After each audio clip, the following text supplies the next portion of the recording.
So class, this is the fourth lecture video and this video is on dynamic characteristics. Okay, तो dynamic characteristic होता क्या है, dynamic characteristic होता क्या है ये हम देखते हैं। तो डायनेमिक कैरेक्टरिस्टिक जो होता है वो set of criteria defined for instrument which changes rapidly with time, means those characteristic that changes with time comes under dynamic characteristic. Those characteristic that changes with time means जो time के साथ change कर रहा है, यानी कि वो dynamic characteristic में आएगा। और स्टैटिक कैरेक्टरिस्टिक में क्या था, जो टाइम के साथ चेंज नहीं कर रहा था और कर भी रहा था तो इतना माइन्यूट कर रहा था कि we can ignore that change. Okay, लेकिन डायनेमिक कैरेक्टरिस्टिक में क्या है, इसमें ऐसा नहीं है, इसमें हम लोग को लेना पड़ेगा, टाइम के साथ वो चेंज करेगा और वो सारा चेंज आपको कंसीडर करना है।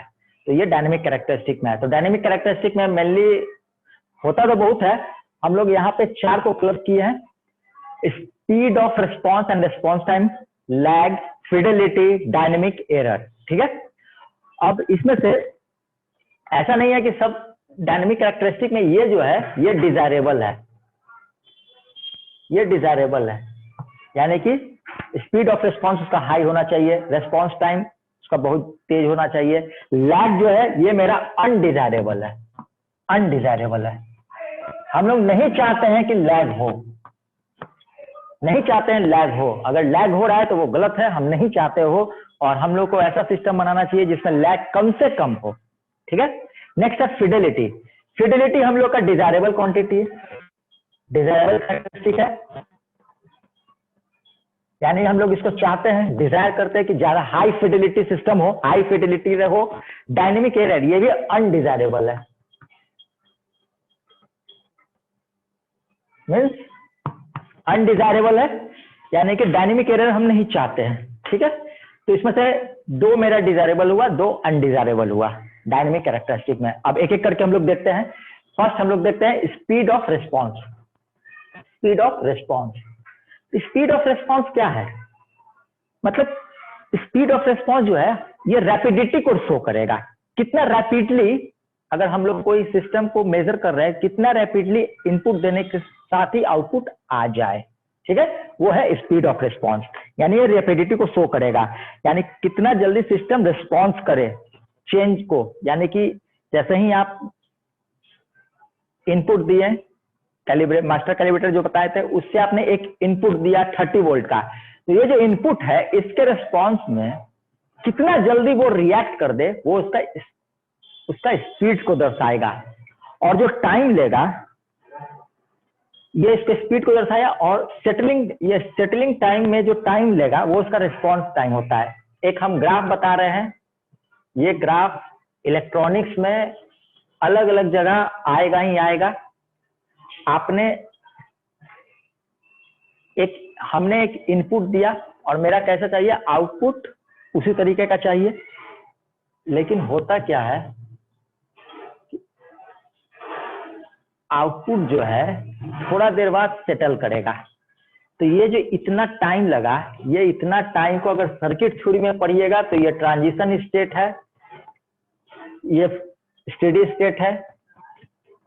इसी चीज को कंट्रोल सिस्टम में पढ़िएगा तो ये डैम्पिंग के रूप में पढ़िएगा, शायद डैम्पिंग आप लोग के सिलेबस में है, आगे चैप्टर में है, अंडर डैम्प सिस्टम ये बता रहे हैं। फिजिक्स में ये केमिस्ट्री में जब पढ़ के आए होंगे तो एक प्रोडक्ट बनता है, एक्साइटेशन एनर्जी होता है, वो इधर भी आ सकता है उधर भी आ सकता है, उससे भी रिलेशन इसको जोड़ सकते हैं। तो ये ग्राफ बहुत जनरल कॉमन ग्राफ है, इसका रिलेशन आप कहीं से भी ले सकते हैं। तो मेरा जो ये होता है कि ये कम से कम हो, यानी कि जैसे ही हम इनपुट दे मेरा आउटपुट आ जाए, फाइनल स्टेडी स्टेट आ जाए। स्टेडी स्टेट आ जाए, इसके लिए ट्रांजिशन स्टेट को हम कम से कम करना चाहते हैं। ट्रांजिशन स्टेट का सबसे अच्छा एग्जांपल है कि जैसे ही आप 2 ओपन वायर रहेगा उसमें आप कनेक्शन करने जाइएगा तो हल्का सा स्पार्किंग होगा, तो वो स्पार्किंग क्यों होता है, ट्रांजिशन स्टेट, यानी कि आपका जो पोटेंशियल डिफरेंस इस वायर में था, आप यहाँ से करंट फेच करने वाले हैं, सॉकेट में कुछ घुसाने वाले हैं, तो वो स्टेट को आप चेंज करिएगा तो वहां पे एक ट्रांजिशन स्टेट आएगा जो हल्का सा स्पार्किंग लेगा, उसके बाद वो सेटल हो जाएगा। और अगर नहीं होता है, अगर आपने ओपनली 2 वायर किया तो देखिएगा कि हर समय स्पार्किंग होते रहेगा, यानी कि पूरा स्टेडी स्टेट आएगा नहीं, तो आपका भी current up down up down up down होता रहेगा। यानी कि मेरा कंडीशन क्या है कि हमको जो है स्टेडी स्टेट चाहिए, वो मेरा डिजायरेबल है, और ट्रांजिशन को कम से कम रखा जाए। इसलिए देख ऐसा ऐसा सिस्टम बनाया जाता है कि अब प्लग है, उसका प्रॉपर जाके ऐसे घुसाइएगा सॉकेट में तो देखिएगा कोई ट्रांजिशन स्टेट नहीं हुआ, यानी ट्रांजिशन स्टेट होगा, बहुत माइन्यूट होगा। तो यही मेरा रिस्पॉन्स टाइम यही बोलता है कि फाइनली स्टेडी स्टेट हम जल्द से जल्द प्राप्त कर लें। ये मेरा रिस्पॉन्स टाइम हुआ, रिस्पॉन्स किया, ये ट्रांजिशन वाला को छोड़कर। नेक्स्ट आता है लैग। लैग जो है वो मेजरमेंट पे जो लैग आया, यानी एक डिले आया, लैग मतलब डिले, तो ये जो डिले आया उसको कहते हैं मेजरमेंट में लैग। ठीक है, the instrument does not react to the change immediately. कोई भी इंस्ट्रूमेंट हो, आप किसी को दीजिएगा तुरंत तो वो रिएक्ट नहीं करेगा, थोड़ा तो टाइम लेगा, डिले लेगा। यानी मेरा रिक्वायरमेंट क्या है कि वो कम से कम हो, जितना कम कर सकते हैं उसको। ठीक है, the delay in the response of an instrument. तो लैग भी 2 तरीके का होता है, एक होता है रिटार्डेशन लैग और दूसरा है टाइम डिले। रिटार्डेशन लैग यानी कि इमीडिएटली जैसे आपने दिया उस समय से जो हम लोग काउंट कर रहे हैं, और दूसरा टाइम डिले में डेड जोन के बाद हम उसका कंसीडर कर रहे हैं, डेड जोन होने के बाद हम लोग उसका रिस्पॉन्स कंसीडर कर रहे हैं कितना डिले आया, तो ये जाएगा टाइम रिस्पॉन्स में। और immediately after giving input we measure the delay, तो ये आएगा रिटार्डेशन टाइप में। तो ये हो गया लैग। थर्ड है फिडिलिटी। फिडिलिटी की बात जैसे आती है, आप लोग को याद होगा बोलचाल के भाषा में, एडेज में हम लोग ऐसे बोलते हैं हाई फाई है, बहुत हाई फाई सिस्टम लाया है। पहले आज से जिस समय स्टीरियो का जमाना था, रेडियो का स्टीरियो का इतना बड़ा बड़ा जब होता था, तो उस समय जैसे ही कोई लाता था तो कहता था हाई फाई सिस्टम लाया है, हाई फाई। तो ये हाई फाई क्या है? हाई फाई ये हाई फिडिलिटी है। हाई फिडिलिटी को हम लोग बोलचाल के भाषा में हाई फाई बना दिए, तो ये फिडिलिटी है। तो फिडिलिटी का मतलब होता है कि the ability of the system to reproduce the output with, मतलब कि आउटपुट को रिप्रोड्यूस करना in the same form as the input. ये जिस सिस्टम का एबिलिटी होता है इसको कहते हैं फिडिलिटी। ठीक है, अब जैसे देखिए हेडफोन में ही बहुत सारा वैरायटी होता है। एक हेडफोन 50 रुपए में भी आता है, एक हेडफोन 200 में भी आता है, एक हेडफोन 1000 रुपए में भी आता है, और एक हेडफोन 10,000 में भी आता है, 3000 में भी आता है। वो जो आजकल वो एप्पल का आया हुआ है, ट्राइपैड क्या क्या कहते हैं उसको। तो जो हेडफोन है वो 50 रुपए से सुनिएगा तो उसका क्वालिटी, और जो एप्पल वाला एक महंगा वाला ब्लूटूथ सेट से सुनिएगा उसका क्वालिटी, दोनों का देखिएगा क्या चेंज आ जाएगा। तो उसमें क्या इनहांस किया? फिडिलिटी उसका बढ़ते गया। उसने इनपुट को as a same form produce किया, रिप्रोड्यूस किया, जो महंगा वाला सिस्टम है। ठीक है, तो उसका फिडिलिटी हाई है, यही उसका फिडिलिटी, इसको काउंट, इसका फिडिलिटी होता है। अब जैसे मान लीजिए एक सॉन्ग रिकॉर्ड होता है, कोई एक सिंगर है बॉलीवुड का, वो सॉन्ग रिकॉर्ड कर रहा है, उसके आसपास देखिएगा कि बहुत सारा सोफिस्टिकेटेड मशीन लगा हुआ है, छोटा से छोटा धुन को वो पकड़ेगा। तो वो छोटा से छोटा धुन आप सुनिए, इसके लिए आपको भी वैसा ही सिस्टम लगाना पड़ेगा, यानी कि हाई फिडिलिटी सिस्टम लगाइएगा, ताकि वो जो इनपुट, मतलब इनपुट कहाँ हुआ? रिकॉर्डिंग रूम बॉलीवुड में, और आप आए, आपको सुनना है, आउटपुट लेना है, तो आपने हाई फिडिलिटी अगर सिस्टम यूज कीजिएगा तब ना वैसा ही सुन पाइएगा। तो ये हुआ फिडिलिटी।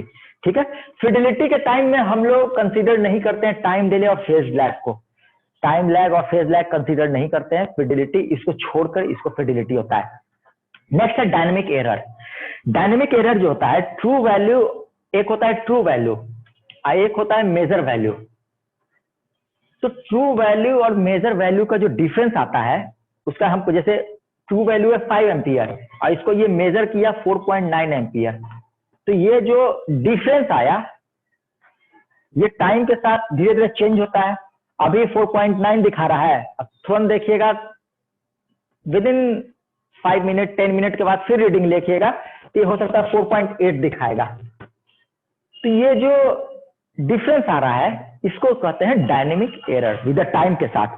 ठीक है, सर जो टोटल डायनेमिक एरर होता है वो कॉम्बिनेशन होता है, किसका किसका कॉम्बिनेशन होता है? वो कॉम्बिनेशन होता है लैग का, टाइम लैग का, फेज डिफरेंस का, फिडेलिटी का, ये सब को मिला के डायनेमिक एरर बनता है। तो ये सब देखिए, ये सब टाइम के साथ वेरी करते रहने वाला चीज है, इसीलिए इसको डायनेमिक कैरेक्टरिस्टिक में रखा गया है। ठीक है, ये डायनेमिक कैरेक्टरिस्टिक, स्टैटिक कैरेक्टरिस्टिक हम लोग देख दिए। अब मतलब कि किसी भी सिस्टम को हम लोग अगर मेजर करने जा रहे हैं तो उसका क्या क्या कंसीडर करना है, कैसे करना है, ये सब हम लोग जान गए। अब हम लोग पढ़ेंगे, ये सब करने में एरर तो आएगा ही, कोई भी काम एरर, जहां भी कुछ भी काम कीजिए थोड़ा बहुत तो एरर आएगा। तो एरर कितने तरीके का होगा, कैसा कैसा एरर आ सकता है, कैसे उसको हम लोग का डिजायरेबल बात क्या है कि डिजायर हम लोग ये चाहते हैं कि एरर को कम से कम करें, मिनिमाइज करें एरर को। तो एरर को हम लोग कम करना चाहते हैं, तो इसके लिए पहले हम लोग कैरेक्टरिस्टिक पढ़े। अब कैरेक्टरिस्टिक में अगर कोई एरर आता है तो उसको कैसे कम करें और उसको मिनिमाइज करके मैक्सिमम मतलब इफिशिएंसी वाला, मतलब इसका जो रीडिंग हो ज्यादा से ज्यादा एक्यूरेसी वाला रीडिंग जनरेट करे। ठीक है, ये मेजरमेंट सिस्टम का डिजायरेबल चीज है। अब हम लोग नेक्स्ट वीडियो में एरर देखेंगे। ठीक है, ये लेक्चर 4 खत्म हो गया।